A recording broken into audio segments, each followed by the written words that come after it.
Welcome back to the Locks on Diamondbacks podcast, a part of the Locks on Podcast Network. Your team every day listening to who? The always charismatic host of this podcast, Millard Thomas. I'm a multimedia journalist and I'm a graphic designer. So please go check out my website, millardthomas24.myportfolio.com. On there, you can see all my latest work, from my packages to my articles to my photos and my graphic design. If you want to see more content by me, just follow me on Twitter at CreatorThomas24 for my personal account, or just look up Locked On Diamondbacks on both Twitter and Instagram for the podcast handle. And of course, thank you for making Locked On Diamondbacks your first listen every day. I would not be doing this podcast without you, the listener, sharing, subscribing, reviewing, doing all that so I could do this podcast for you. Thank you. But what are we discussing on today's pod? Well, we got an update from the MLB lockout. So we're going to be discussing the counter proposal by Major League Baseball. Then I want to talk a little bit about the potential for robot umpires to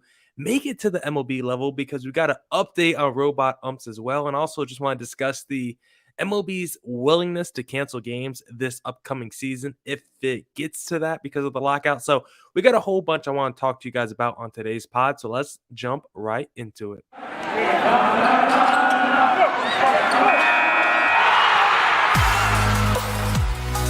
You are Locked On Diamondbacks, your daily Arizona Diamondbacks podcast, part of the Locked On Podcast Network, your team every day.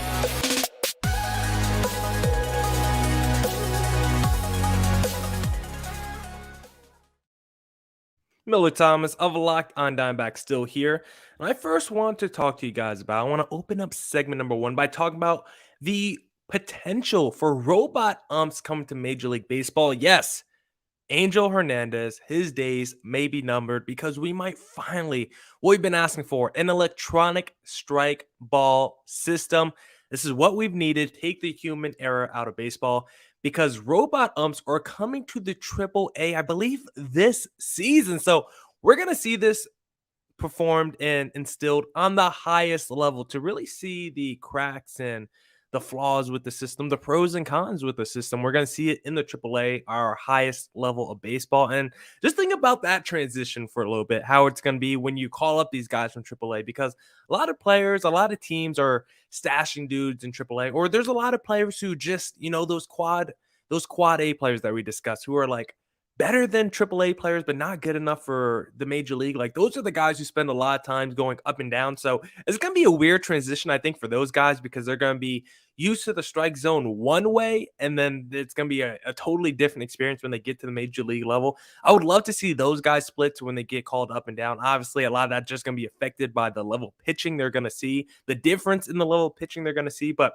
I would like to just interview those guys and talk to those guys when they get called up and down, because I would just love to hear their perspective of how their experience has changed, if they think they have a better command of the strike zone now that they know it's consistent in the minor league level. I wonder if it's more difficult for them to adjust once they get to the majors, because now it's like, now we got some, random dude behind me calling balls a strike, where I was in the minors and they were getting it right. So I would love to see the player's perspective once we get enough information out on how they perceive the electronic strike zone versus the regular umpires. Which do they actually prefer? I think those are all really interesting questions. So I'm really curious to see what those quad A players say, who usually go up and down a few times during the Major League Baseball season. But we've seen robot umps in baseball for a couple of years now, because the independent Atlantic League started this in 2019.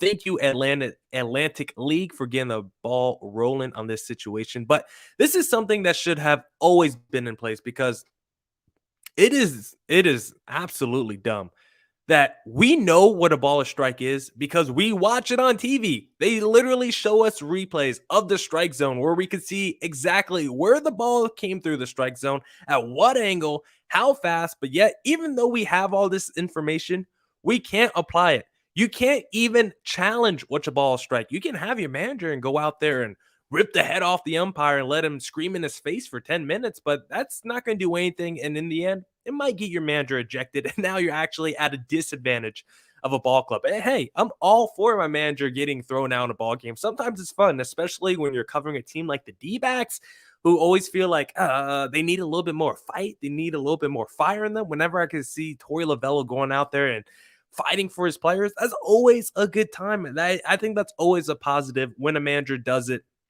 when it's time to do it. If a manager's doing it, every third game after every fifth ball or strike call that could have gone either way, then it gets a little repetitive and it's a little too much. But I do like my manager going out there and yelling. But you can't even challenge a ball or strike call. You can challenge whether someone's safe or out, but you can't call whether it's a ball or strike. And guess what? There's a lot of times where it might be bases loaded, where it might be someone on third, bottom of the ninth, you got one of your best hitters at the plate, and the ball's off the ball's off the plate. The pitch is off the plate. The pitch is down at the knees, and the pitch could be up at the shoulders. And what does the umpire do?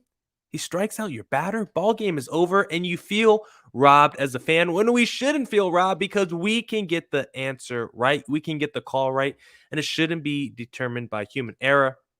And I just felt like this postseason, uh, does anyone else feel like this? Comment to me, reply to me, shout out me on Twitter at CreatorThomas24 if you feel this way. But I felt like the umpiring this postseason was especially terrible. I mean, when I think of the Red Sox Rays series, when I think of the Dodgers versus Braves series, I mean, there were some brutal calls in both of those series and multiple playoff series. I mean, I didn't watch every game of the playoffs. Shocking. I didn't watch every game, but there were some brutal calls throughout this postseason, and it just doesn't have to be this way. Sports are just better when the refs are less involved. Like, that's not really a hot take. I'm not I'm not sure there's anyone who's like, hey man, I'm really trying to see Sean Hockley call 10 holding calls tonight. Like, that's really want to see. I really want to see Angel Hernandez just get his head ripped off by my entire lineup because he's been pretty inconsistent all day with the balls and strikes. Like, who wants that? No one wants to see refs more involved in sports. So if we can take the refs out of baseball a little bit, why not do it? Why not get the call right?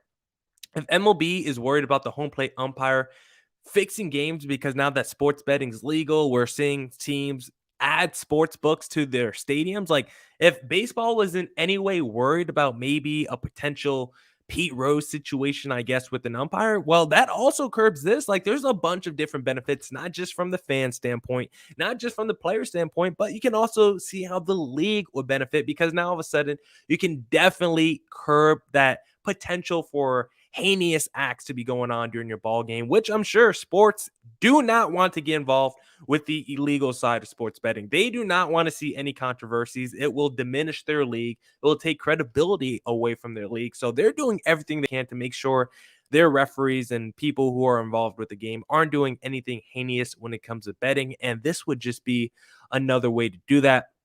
We don't have to take umps completely out the game, but if we don't have to leave it up to human error, then why should we exactly? Replay has hurt sports like basketball because there's just too much stoppage at the end of games, and it just takes the drama out. Like, how many times have you turned on, and I'm sure a lot of you guys are Suns fans, how many times, especially, okay, I got a perfect Suns game for you guys because, guys, you guys know probably at this point that I'm a huge basketball fan. I remember there was a game, it was like game 5 or 6, Suns versus Clippers in the postseason last year, where I think the last 5 minutes of the game took like 45 minutes of real time because they had to stop and check and replay every play that happened at the end of the game. By the end of it, you're like, this could have been a fantastic ending, drama filled, and we were headed toward that, but because of so much stoppage of play, it just cuts the tension basically, and it takes the drama out of it. So this will also be a system where you kind of take the drama out of it because there's not going to be anyone complaining on Twitter if you have an electronic computer telling you what's a ball or a strike. There is no arguing. There is no arguing with that.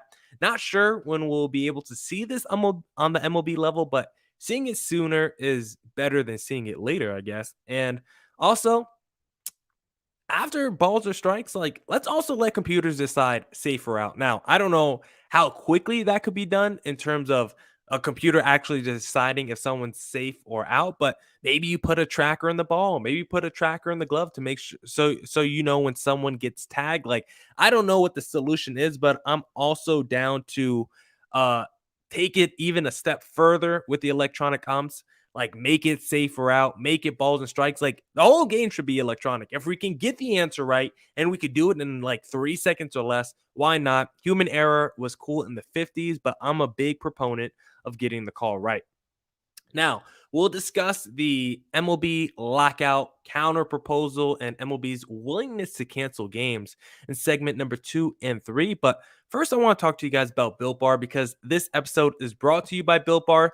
It's the new year, so that means New Year's resolutions. If yours is about getting fit or eating healthier, make sure to include Built Bar in your plan. Built Bar makes it easier to stick to your New Year's resolution because it tastes so good. It's not chalky or waxy or tastes like a chemical spill like some other protein bars. It's covered in 100% real chocolate. It's soft, it's easy to chew, low calorie, low sugar, high protein, and high fiber. Great for the keto diet. I absolutely love the mint brownie bar because it's like a thin mint cookie, but a little brownie, a little chocolate. Absolutely delicious. If you want your own taste, just go to built.com, use promo code LOCK15 and get 15% off your next order. Promo code LOCK15 for 15% off at built.com. All right.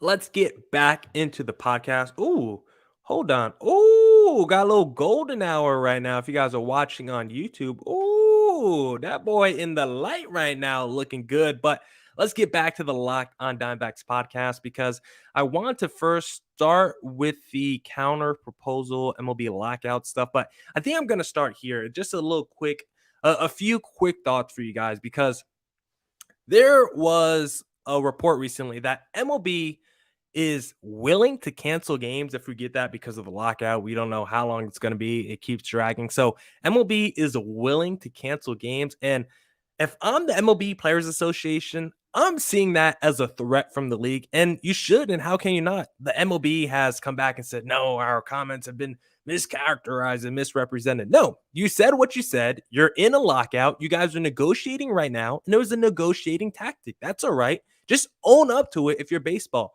Of course, the billionaires can afford to eat the revenue. Like, if you're like, I don't even think I have to explain that. Like, of course, if you're a billionaire, you can afford the gate revenue and whatever expenses you would have to pay out of pocket for game days. But if you're a player, especially a younger player, especially a minor league player, those guys are struggling as it is. Those guys are already getting paid, not minimum wage, something normal or equivalent to that. Like, these minor league players are already not making a lot of money. These younger players are already not making a lot of money. And now you're just going to start cutting paychecks because you feel like you can. Like, this is a threat by the MLB because you're basically saying, hey, it's all right if no one gets paid. We can handle it. We don't really care. Well, I'm sure the Players Association cares because they're not making the kind of money that the owners are. And didn't we just have a shortened season like 2 years ago? Like, why is MLB trying to hurt their product? Why are they trying to give us 2 out of 3 years where we're seeing less than 162 games? Like, if you're a baseball fan,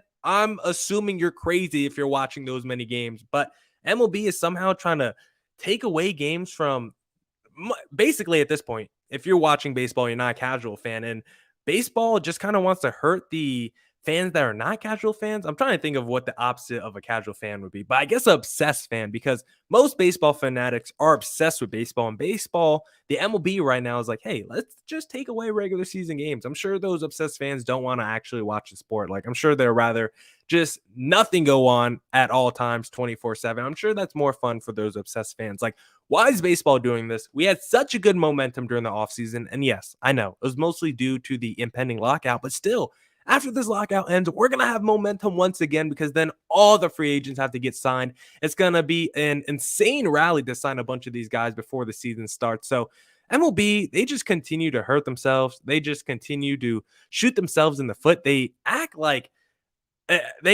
toward fans like they're doing us a service by allowing us to watch baseball. Like, they make it sound like a privilege and a right that we get to watch baseball. I just hate the way MLB treats their fans. And most of the time, you can't even watch the game because it's probably blacked out. I tried to watch the Suns game last night on YouTube TV, and guess what? It was blacked out in this area. So MLB needs to find a way to end this lockout, come to some agreement, some compromise with the players because they continue to shoot themselves in their foot. And this is just another instance of MLB doing that. So let's actually get to the lockout now because the two sides, they had like a 2-hour meeting on Monday. The union countered the proposal MLB submitted 2 weeks ago. That was yesterday. I think the MLB did a little counter proposal of their own today. So let's get into some things that were discussed in the last two meetings. And one of them is the MLBPA, the association, the Players Association, no longer seeking to tie free agency to players' age. Excuse me. And that's probably the right thing to do. Like, just because you're 28 shouldn't mean you're a free agent. Like, it should kind of be based off experience in Major League Baseball, just because everyone graduates at different times. So I kind of agree that that was probably not the sticking point you want. But let's actually get into some big pillars, because there were basically three big pillars coming out of these discussions. And we'll start with number one. MLB agreed to the union's proposal of a bonus pool for players in their pre-arbitration years. Bonuses would be awarded to players who finish in the top 30 in WAR. The MLBPA is seeking a $105 million pool, while the MLB countered with $10 million. So that right there, I mean, even though the MLB agreed to do a pool, a bonus pool for young players, like, they're still way apart when it comes to money, like basically 95 million apart. So we're still gonna have further discussions there. But I can't believe we're actually gonna pay pre-arbitration players based on WAR. I just think that's a little bit ludicrous. And I got a longer rant on WAR coming later in this podcast. But I don't know why the players would want this, because if a dude is having a great season and he has a great WAR, he might not get that extra money, or he might get less than what he expected, just because the MLB has to agree, the Players Association has to agree on which website, how they're going to define WAR. And a player might go on Baseball Reference and be like, look how good my WAR was. I was fifth in baseball in WAR among, first year players. But then MLB is going to be like, yeah, you were, but that was Baseball Reference WAR. We're using Fangraphs WAR here, and this says you're the 27th best player in baseball among young players. So the fact that this stat is just so non-repeatable and just different across different websites, I think is going to cause problems and headaches for these players. I think they're going to end up not liking the fact that they're getting paid based off WAR. I'm cool with bonuses being based off awards, accolades, or hitting certain performance-based criterias, but to base it off WAR, an arbitrary and convoluted stat, just seems a little bit crazy to me. So I'm not a huge fan of that one, but if it's only for pre-arbitration players, so I'm not going to go into a tizzy about it. But I think the players could have done a little bit better in that situation. So we got two more pillars coming out of this lockout discussion. Man, I mean, I don't know if I should lean back with this golden hour or just embrace it and go all the way in it. I feel like my eyes are absolutely popping. The brown is absolutely popping right now. But we'll discuss the next two pillars coming out of the lockout discussion for the MLB. But first, I want to discuss with you guys. I want to talk to you guys, not discuss with you. I want to talk to you about BetOnline, because this episode is brought to you by BetOnline. BetOnline would like to wish you a happy new betting year as we continue our march to the playoffs and beyond. BetOnline remains the number one spot for all the best sports wagering action for 2022. A new year and a new updated desktop and mobile website to sign up today and receive your 50% welcome bonus on your first deposit. Just use our promo code LOCKEDON to get started. From football, basketball, hockey, boxing, and UFC, right to your favorite Vegas casino games. Don't wait to take advantage of all the amazing offers available for 2022. BetOnline is the fastest and easiest way to wager on all your favorite sports. BetOnline, where the game starts. All right. Let's get back into the podcast and let's discuss these next two pillars coming out of the lockout discussion today, because number two is raise the minimum salary to $615,000 for players with 0 to 1 years of service time. The league previously offered $600,000 for players with less than 1 year of service time. The minimum salary was $570,000 in 2021, and the MLBPA is seeking a $775,000 increase. So I guess they wanted to raise to $775,000, not tack on that amount of money to the $570,000 already there. MLB did not change its proposal from a fixed $650,000 salary for players with 1 to 2 years of service time and $700,000 for players with 2 to 3 years of service time. So it's a lot of money discussion, and I don't really think I have a strong opinion on the money. Like, who really, personally, like, who cares?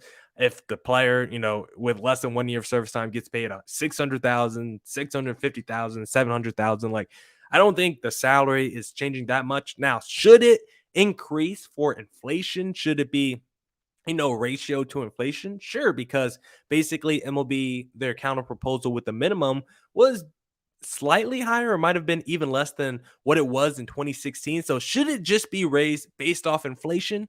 Yes, but am I going to cry whether, over a $30,000 difference? Like, I'm not. Like, the MLB minimum salary has already increased the last few years. It usually increases like 5,000 a year anyway. So I'm not really going to cry about this. I think young players should get paid more because they usually are underpaid anyway. The MLB does a great job of using 5-6 years of a player, getting some of his best years in his prime and severely underpaying him. Like, that's kind of the MLB thing to do. So I do agree young players need to get paid quicker and faster, but I don't know if I have a strong opinion on the overall how much they should get paid. Like, I agree with the players. Like, they need to get paid quicker, especially the younger players. They should see probably a little bit bump in their salary. But do I know how much of a bump? Probably not. Like, I think all that is gonna be tough to decide between the two sides exactly how much the younger players should be paid, and they should be paid probably a little bit more and should be paid a little bit quicker. And this whole service time manipulation thing is absolutely ridiculous. But do I have a strong opinion on how much these players should get paid? No, because whether you're getting paid 600,000 or 625,000, I don't think it's making a difference in your life. The third pillar coming out of this proposal, MLB dropped its proposed changes to the arbitration system. The owners previously proposed that they replace the arbitration system with the pay for play system. Sorry, it's a lot of words that kind of jumble my mouth a little bit of a tongue twister there. But this was basically, if you guys remember, MLB was saying instead of arbitration, let's just pay players based off WAR. Like, that's what they're going to do with the pre-arbitration players. But MLB want to do that for the entire system. And I absolutely love that this has been dropped from the proposals. You do not understand how much I hate WAR. I can stomach the idea of paying pre-arbitration players based off WAR, but paying arbitration players based off WAR, I think would have absolutely floored me. I just hate the stat so much because I just don't understand why WAR is so highly valued. Like, I get it. WAR tries to quantify a player and tells you how much more valuable he is than the guy you could bring off your bench. But like, I just don't understand why it weighs so heavily in people's minds. Like, when you look at, MVP discussions, like the first number that they're referencing is usually WAR. And is that just because it's an indicator overall of trying to quantify how good a player is?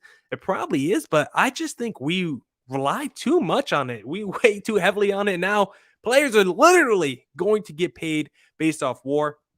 Like the Angels, all right. I think the Angels are going to win the same amount of games with the replacement player or not, with Mike Trout in the lineup or not. Like, the Angels' fortunes haven't really changed with Mike Trout in the lineup. And of course, it's not all on one player, but I don't think the Angels franchise I don't think the Angels franchise is any different with a replacement player in their lineup than Mike Trout nowadays. Now, of course, I would love to see Mike Trout on a real team, the Dodgers, the Red Sox, the Yankees, someone where he can actually win games, because I want to know what that guy performs like in the postseason. We cannot call Mike Trout the GOAT until we see what he does in the postseason, but that's a rant for another day, because right now he only has one career postseason hit. Fun fact. I would rather look at the raw numbers myself to determine players' value than WAR. WAR just makes my skin crawl. Like, Wade Miley was 5th in WAR among pitchers, according to ESPN. And even though he had like one more start, does anyone think he was better than a Freddie Peralta or a Logan Webb this year? Like, he has like 2 more wins, or I guess points. I don't even know how you would quantify it or explain it, but his WAR was like a 5.9. Like, Freddie Peralta was like a 3.9. Logan Webb had the same thing. Like, you're telling me you're going to add 2 more wins to my team if I have a Wade Miley instead of a Freddie Peralta or Logan Webb? Like, that absolutely makes no sense to me. So it's just one of the big reasons why I hate WAR. And those were pretty much I know it's a kind of weird way for me to end it, but those are pretty much the 3 big pillars coming out the lockout discussion. I'm not sure when these two sides will meet again. assuming it'll be very soon. But we are getting dangerously close to spring training, and we still seem so far apart in a lot of areas. And there's still so many different things that we have to discuss. Like, are we getting the universal DH? Like, I have not heard that talked about at all in these lockout discussions.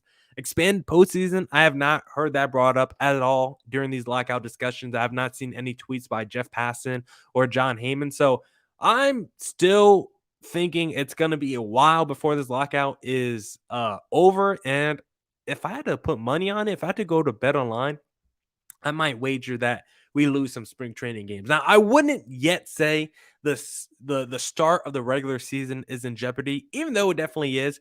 I wouldn't bet on us canceling the start of the regular season, the first few games or whatever, but I would probably bet on us canceling the first couple of weeks of spring training or something like that. So hopefully this lockout ends soon, because we all want to see baseball back. We all want to return to free agency because the offseason was popping before this lockout, and I know we all want to get back to that point. So please, baseball and the MLBPA, please come to an agreement, and please, someone just compromise and concede in these negotiations.